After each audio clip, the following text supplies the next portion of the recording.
Hey Cake Chums and Mini Chums, and welcome back to another episode of Mr. Baker's Cake School. Can I just say a massive well done to everyone who had a go at last week's hot cross bun recipe. The photos I've seen are absolutely amazing and I'm so proud of all of you. Now I know that quite a few of you didn't step up to the challenge this week and have a go. Whether that was because it looked a bit tricky or because you couldn't get ingredients, don't worry, the recipe will be staying up here on my channel, so if you do fancy having a go at it in the future, you know where to look. Now when it comes to this week's challenge, rather than put a poll up on my YouTube channel here in the community tab, I thought for a change I'd let my own pupils, shout out to Padnell Infant School, have the final say in what we would be baking this week. Now as always, I gave them two options and they were able to choose between chocolate brownies or ginger biscuits. The result was rather overwhelmingly in favour of chocolate brownies. So in this week's episode of Mr. Baker's Cake School, we're going to be making chocolate brownies. Let's get to the video.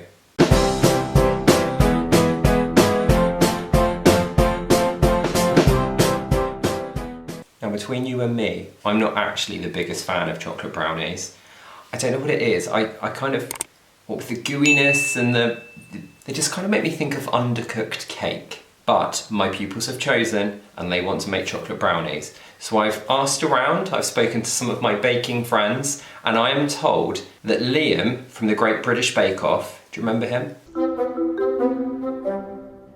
What's all this? So, do you know Tetris? Yeah. Yeah. So, I don't know why, but I really wanted to make a Tetris-themed shortbread look. Well, I'm told that his recipe for chocolate brownies from his book, which I can't remember the name of, let me check.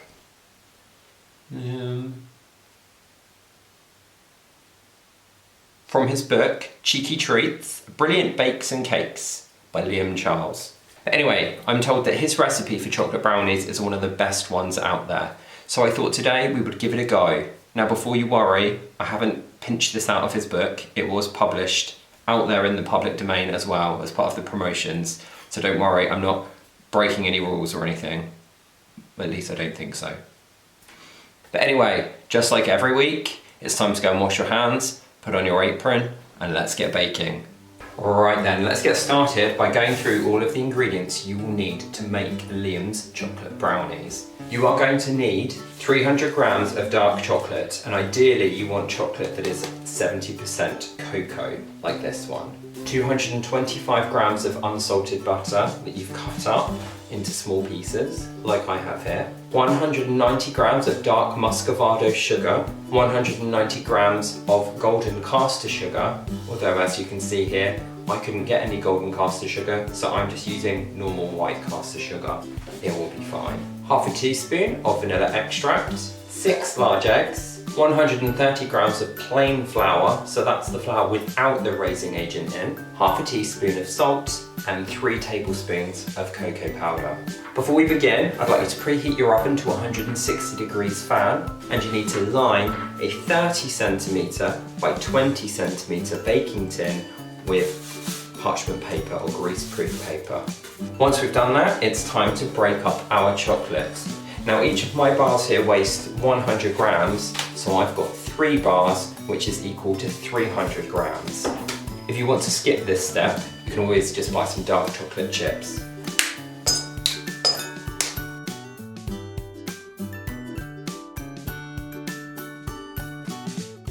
Okay, once you finish doing that, I'd like you to take your butter and put it in with the chocolate.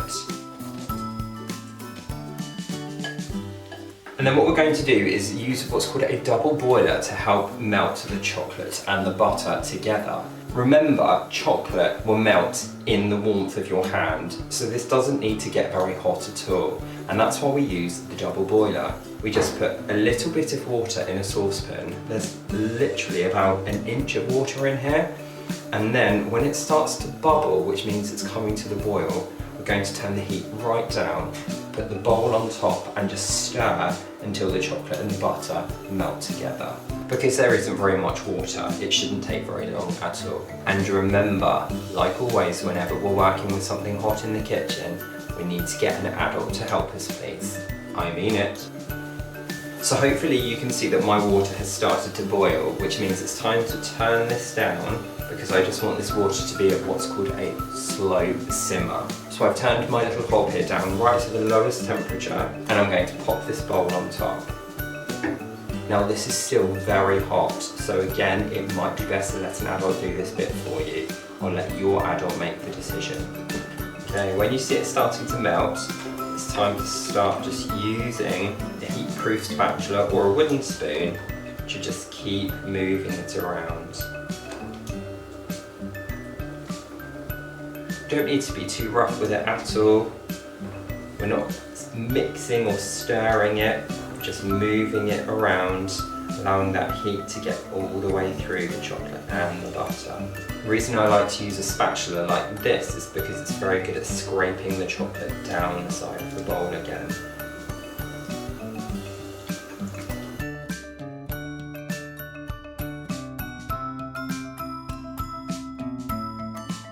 So when your mixture has nearly all melted and you've just got a couple of little lumps left in there, we can take the bowl off the double boiler and pop it down on the side, making sure we put something underneath if we haven't got heat-proof worktops. And we can just continue to stir it. And the heat that's left in the mixture and in the bowl will continue to melt those lumps. Remember that your pan of water is still going to be very hot though, so do be careful.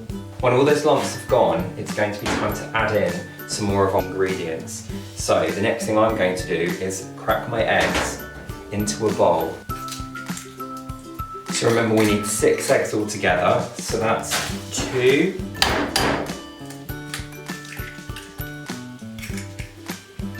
3,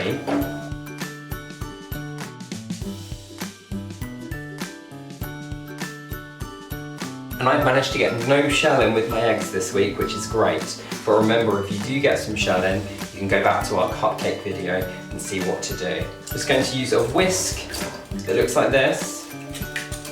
Just break up those yolks and mix all those eggs together.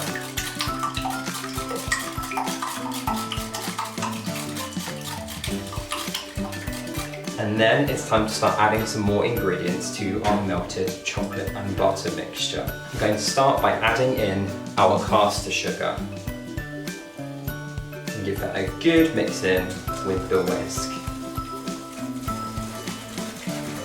Next, I'm going to add in the muscovado sugar. This one's a little bit lumpier. But don't worry, you can break up the lumps with your whisk as you're stirring it in. We're also going to add in our vanilla extract at this point, and then we're going to start adding in our eggs a little bit at a time. You'll find that as you add in each bit of egg, that the mixture gets a little bit thinner each time. It's also jolly good exercise. That's the last of the egg. So one more really good stir.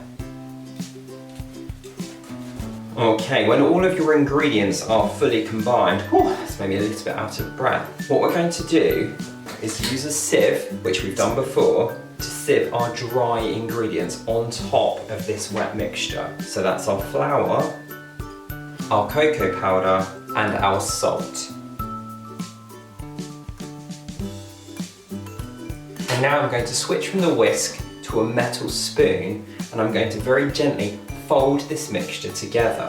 What that means basically is that we just take our spoon and lift the wet mixture over the dry mixture like this. Like we're folding a piece of paper, we lift one half and fold it over the other half. Now the reason why we're doing this, if you remember we talked about this when we made scones a few weeks ago, is that we don't want to make the mixture too strong by activating the gluten in the flour. That's the thing that makes a bread dough very stretchy. So by folding, we're just combining those ingredients. I like to rotate the bowl around to make sure I'm not always doing the same places, and regularly have a little hunt through the middle to see those bits that are hiding. Okay, and when you can't see that flour anymore, that means that the mixture is combined enough. And now it's time to pop this into our baking tin. So hopefully you got that ready in advance. And remember to preheat your oven to 160 degrees fan. So I'm just going to pour my brownie mixture into my tin, and I'm going to go back to my spatula just to help me scrape down those sides and make sure I don't lose any of that delicious chocolatey goodness. And so you should be left with something that looks a bit like this. Now this needs to go into your preheated oven for about 35 to 40 minutes, which as always is just enough time to have a bit of a tidy up and to do your the washing up. So I will see you in 40 minutes. A little longer than a few minutes later. So normally at this point in the video, it's the part where I say, and through the magic of editing, here it is. But we had a little accident. So what I don't recommend doing is dropping your chocolate brownie on the floor, because it will end up looking like this. So yeah, I wanted to be honest with you guys and show you what happened, because of course accidents do happen and we all have our own baking disasters. So I'm going to get rid of this one because it has been on the floor, and I'm quickly going to whip up another one if I can rustle together the rest of the ingredients, and then we'll try this again, and hopefully next time you see me I will have a deliciously baked finished brownie. Should we try that again? So this is my second chocolate brownie using Liam's recipe, and he does advise that you leave it to cool in the tin before you remove it. I'm going to confess mine is still a little bit warm, but if I don't get this out and cut it, this video is never going to end. So yeah, ideal world, you want to leave this in the tin until it is completely cool, because of course where it's quite gooey it will be very crumbly. So hopefully if you manage to line your tin accurately, you should find that you can lift your brownie out fairly easily, like that.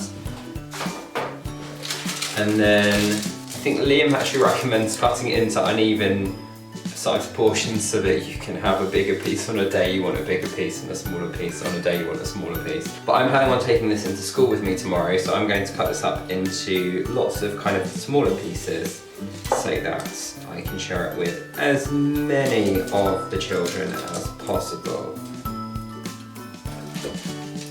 Now the perfect chocolate brownie should be a little bit crispy on the outside and then nice and gooey in the middle, which hopefully, based on what I've been told, this one is going to be.